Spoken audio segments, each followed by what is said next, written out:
What's going on, YouTubers? Guddang 775 back with another video, and I want to apologize for not putting out videos for the past 2 weeks. I was busy with work, learning new hardware, software, and whatnot.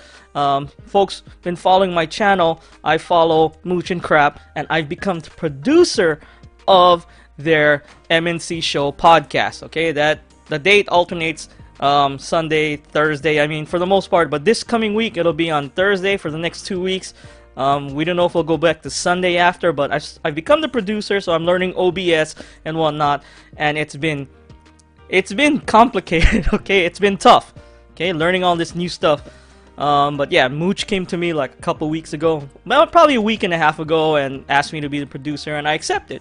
Okay, there are a lot of things I have to do, a lot of things I have to work on. So if you folks caught that first podcast, I want to go ahead and apologize to you folks for all the audio difficulties we had. I'm still learning. Okay, more stuff is still to come on that show. Okay, hopefully by Thursday, this Thursday and the following Thursday, things will be sort of ironed out for the most part. But yeah, that out of the way, this is my top 5 video games of 2018. Okay, with an honorable mention. There's actually 6 that I really like, but I'm gonna leave an honorable mention, and I'm gonna go ahead and start off with an honorable mention, and it's Far Cry 5. Okay, Far Cry 5 came out, I could not put it down. I stopped playing Monster Hunter World for a little while, and because I mean, at that time, I was all into Monster Hunter World. I think Far Cry 5 came out after Monster Hunter World. But the thing is, Far Cry 5 was ridiculously good. The campaign, anyway. Okay, I went ahead and bought the Ultimate Edition, or the Gold Edition, or whatever, the one that came with the DLC. And the campaign, it was huge. It was massive. There were so many things to tackle at once. And it became one of my favorite games of the year. I think I actually did a review video on Far Cry 5, and I gave that a 9 out of 10, which is fantastic. It was a great game. I loved it. Okay, what killed it for me was the DLC. Okay, I could not get into the DLC. The DLC could not get me to play the game more, even though I wanted to. Now, I'm hoping for a new game plus. I was hoping that new Far Cry New Dawn, Dawn or whatever, was gonna be added to the game for free, but I guess that's like an add-on, similar to how Far Cry Primal came after Far Cry 4. So, I'm a little disappointed there, but that's okay. I'm still probably gonna pick it up, Far Cry New Dawn. I'm gonna play that through because I did love Far Cry 5 campaign. The campaign was where it's at. Okay, so that was my honorable mention. Far Cry 5, great game, great gunplay, the mechanics and whatnot. Maybe a little too big, a little too open worldy, and the objectives weren't as concise because I mean, so many objectives popped up on the map. It was kind of confusing where to go. But for the most part, it was a really good game, and I really loved the campaign. That's an honorable mention. Okay. Now let me go ahead and start with number 5. My number 5 game of the year. It's no surprise. Okay, folks been following Mooch and Crap's podcast chats. I keep on mentioning Fallout 76. Fallout 76. Okay, hear me out. I know a lot of people say Fallout 76 sucks. They tweet it out and whatnot. Fallout 76 sucks. That's fine. That's your opinion. Okay. The thing is, I'm almost 200 hours into Fallout 76, and Fallout 76 by far feels just like Fallout 4 with lag and a lot of choppiness, okay? Which is pretty much Bethesda's, what do you call that? Trademark, I guess. Okay, it's kind of a bad thing to have as a trademark, but for the most part, Fallout 76, I'm having a blast. I got about 20 to 30 hours of group play into the game. As I have a crew, I got Boogie, I got Manny, and Mooch. Okay, we formed a crew, and I've also jumped in with random people at times to help them out because the people have gotten into trouble in Fallout 76, and so have I. So, and people just kind of show up, and we just end up fighting, you know, whatever's there together, like Scorched Beast, or like a Hermit Crab, or a Wendigo, you know, whatever. But Fallout 76 for me is like a Fallout 4 game that I wish was single player. But I still play it single player anyway, for the most part. Like, for most of the game, I played it single player, solo. Okay? I've attacked all the events. I got almost all the events down that I've played solo. And some of them are really hard solo. Some of them are real tough. Okay? And I think I've died in a couple of them. But, I mean, dying in the game, it's gonna come I mean, there's no way you're not gonna die. You're gonna die in the game. The good thing is about Fallout 76, you don't actually lose anything. You just lose the loot or the junk you're carrying, okay? And junk can be accumulated quickly, so it's no real big loss there, okay? But for the most part, I'm happy with Fallout 76. Could it have been a lot better? Definitely, most definitely, it could have been a lot better, okay? Now, I haven't put out my Fallout 76 review. I'm gonna put that review out when I get over 200 hours, but this has ended up as my number 5 game of the year. Just want to put it out there. And number 4, my number 4 game of the year is State of Decay 2. I mean, that's a no-brainer there. Again, follow Mooch and Craps podcast. I'm there in the chat spouting about State of Decay 2. I've got over 300 plus, going on 400 hours of State of Decay 2. I look at my friend list, I'm like number 1 in everything, even in deaths. Okay, my deaths are high in State of Decay 2 because I purposely executed a couple, what do you call that? What's the word? NPCs. You know, your survivors. Some of them get on your nerve, and I did have a couple mistakes in the beginning. So, but other than that, State of Decay 2, I've been having a blast. Okay, again, it wasn't a perfect game when it launched. It still isn't, okay? There's still some bugs. Even in the multiplayer, there's still some bugs, but it's come a long way. A lot less lag on the multiplayer. And a lot of people ask me, how can you play that game for such a long time? Well, I played this game solo for a lot. I've tried out all the maps. I've tried out every single base. I even have the DLC. I actually bought the Ultimate version when it first came out. And I've done the Daybreak DLC by myself, solo, and I've did it with other people. I beat the Daybreak DLC about 9 times, okay? And I beat it a couple times with groups, but for the majority of the time, I beat it solo. And beating the Daybreak DLC solo, it's a bit tougher than it sounds. Okay, it's a lot tough, okay? You have to keep on, I guess, grinding. You know, you have to keep on hitting that Daybreak solo again and again until you get enough points to unlock your weapons that come every time you play through the Daybreak DLC. Okay, the Daybreak DLC was okay, I mean, but the main game is where it's at. Helping random people was my thing in State of Decay 2. I think I was one of the few people keeping that game alive in this year, 2018. Now, there's our other hardcore State of Decay people out there. Okay, my 400 hours, I've met people online that have double the time that I do. 800 hours, some of them I think they're up to 1,000 hours now. State of Decay 2 was a great game. It was just not optimized as great. The combat isn't that bad, okay, especially when you look at Fallout 76. The combat in State of Decay 2 is actually pretty smooth when it comes to Fallout 76 compared to Fallout 76. Hence why it's beating it in my top 5 games of the year. Now, State of Decay 2, I can totally recommend it if you pick it up through Game Pass. Now, paying full price, yeah. Oh, Fallout 76, yeah, I don't recommend paying full price for Fallout 76 as well, okay? These two games are definitely discounts or what do you call that, Game Pass, if you can, okay? But these two games did really satisfy me. Between the two games, I got about 550 hours, maybe more, between the two games. And any game I put that much time into definitely deserves to be on my top 5 games list of the year.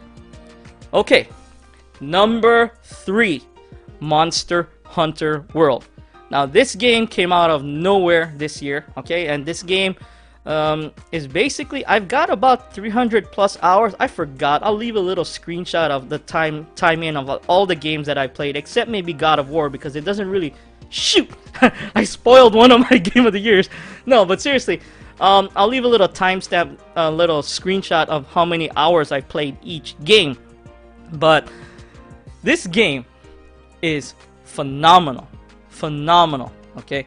When I first played this game, it was a breath of fresh air, especially on the Xbox ecosystem. I've played the old Monster Hunter Worlds back on the 3DS and whatnot, and when I played it on those systems, the loading screens were horrible. I mean, the loading screens, you go from one screen to another, there would be like a long loading time and whatnot. The controls were a little choppy, but when Monster Hunter World came out, I mean, they fixed a lot of that, okay? And for the most part, I played a lot of the game. I say 2/3 of the game solo and 1/3 of the game with friends, okay? My friends are were great. Okay, I had some really good teammates. We took on some really tough monsters, and every single monster in that game I've beaten solo as well, and it's fantastic. It's one of the best games of the year. I've had fun just figuring out what type of weapon to use against what type of monster. And I also like, you know, going against the grain when we're saying, people saying that you can only use this weapon against this monster. It's like, no, you can use any weapon against any monster in the game as long as you figure out the key, the puzzle. I mean, it's gonna be hard, but a lot of people, like myself and others out there, have figured it out, how to use every weapon in the game effectively, and to use them against every monster in the game effectively as well. Okay, the time and dedication I put into this game was crazy. Okay, especially when it first came out. I think I must have been playing this game like 7, 8 hours a day when it first came out for the first week. Then I toned it back down a little bit for about 5 to 6 hours a day. Then it slowly got shorter and shorter. Then I think after Monster Hunter World Far Cry 5 came out, it actually stopped me from playing Monster Hunter World for a little while, because I went ahead and beat Far Cry 5, but I didn't. I mean, after that, it was nothing. I mean, the DLC was meh to me. Okay, don't mind my cat. Okay, she likes to talk when I'm doing my videos. Okay, but yeah, Monster Hunter World is my number 3 game of the year. Okay, now let's get to number 2. Number 2, there's a tie. There's 2 games in my number 2 spot. Okay, 2 games, and one is God of War. The second is Red Dead Redemption 2. Both are fantastic games. Okay, I beat God of War, I beat Red Dead Redemption 2. I got about 60-70 hours into Red Dead Redemption 2, and I got about I would say between 30-35 hours into God of War. Now let's talk about God of War real quick. The combat in God of War, the storyline, the narrative, it was fantastic. The story kept on getting better and a little tedious at first, because every time you would reach one obstacle, a new obstacle would pop up, and you would go from here. You have to go like in a big circle, you know, to get to a new spot on the map. You know, it's like, wow, I have to go all the way around to do that one thing. Then we move to the next spot, then you have to do the same thing, go all the way around again, and just to get to the next spot. It kind of got monotonous that way, but the combat, the story-driven narrative, was this game's saving grace. Okay, that throwable axe was fantastic. The chains of Kratos, man, those chains were ridiculous. I love those weapons. Okay, I beat the game, and I also, now I did not do like a whole full platinum thing, you know, like platinum hunt. No, once I beat the game, I did kill a couple, 2 or 3 Valkyries, but then after that, it could not hold my interest. Okay, I could not, you know, keep on playing it, but I love the story of the game. The gameplay is fantastic. I also gave this game a 9 out of 10. I'm pretty sure I gave this game a 9 out of 10. I did a video review of it in my channel as well. It was a fantastic game.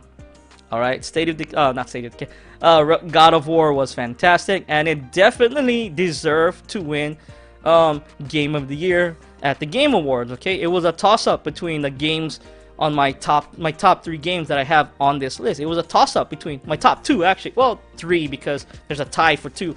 But yeah, it definitely deserved to win. Now, Red Dead Redemption 2 also definitely deserved to win. So is my last game that I'm going to talk about, my number 1 game.